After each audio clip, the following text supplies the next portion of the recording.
Hey buddy, eyes up here. You want to know what I want to talk about? A heroic man, a Superman, James Gunn's Superman, who happens to be a big fan of punk rock music, and for someone that loves the Ramones, which is a punk rock band, dig the music in this movie. Cause I'm a punk rocker, yes I am. So what do I think of James Gunn's Superman? So I love the man's work from Marvel's Guardians of the Galaxy, the Suicide Squad, and even the live-action Scooby Doo movies that he happens to write for. But what do I think of his new Superman? First of all, David Corenswet is Superman. He may not be as like my number one favorite like Christopher Reeve, but he's like the second best Superman. Why? Because he just embodies the character so well from the comics. Like not only from the masculinity side, the optimism, but also showing his heroic side, but the vulnerability that makes him so human and less godlike. It's like, and the fact that he gets to like care about humanity, even small little creatures, even though some humans are against him, but he still does his best to protect them.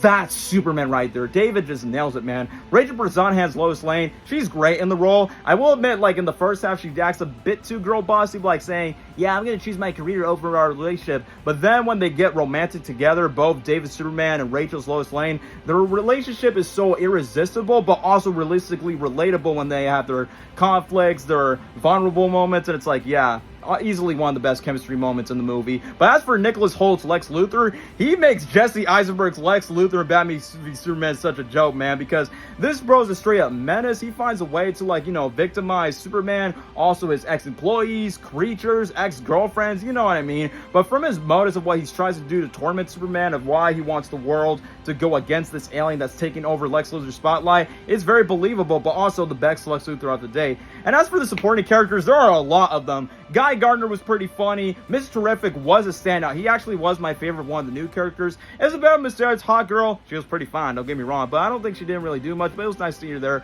But then when it comes to Crypto, man, I love that dog too much, which Crypto definitely reminds me of my dog in real life, Roxy, because they're playful, and Crypto's just like, you know, a good man's best friend. Love that dog. Then as for other characters, Jimmy Olsen, who's really great casted, but he's an absolute womanizer over Lex Luthor's ex-girlfriend, who kind of reminds me of Daffy from live action Scooby Doo. And speaking of fine women, Supergirl at the very end of the movie, hear me out. I need her in my life. But other than that, there are some DC Easter eggs and references that diehard fans will know, including some cameos that you will be surprised. A couple of flaws is the pacing of the first act was, you know, quite messy, a bit rushed, that diehard fans would like understand, but casuals would be confused. And some of the CGI does seem that too rendered. But other than that, I definitely say it's a good Superman movie. I won't say it's better than the Christopher Reeve movies, but I find this way better than Man of Steel by comparison. So I definitely say I give this movie an 8 out of 10. Can't wait to see this new Superman interact with the new Batman, new Wonder Woman. And overall, I definitely recommend to watch this movie. Why? Because I'm a punk rocker, yes I am.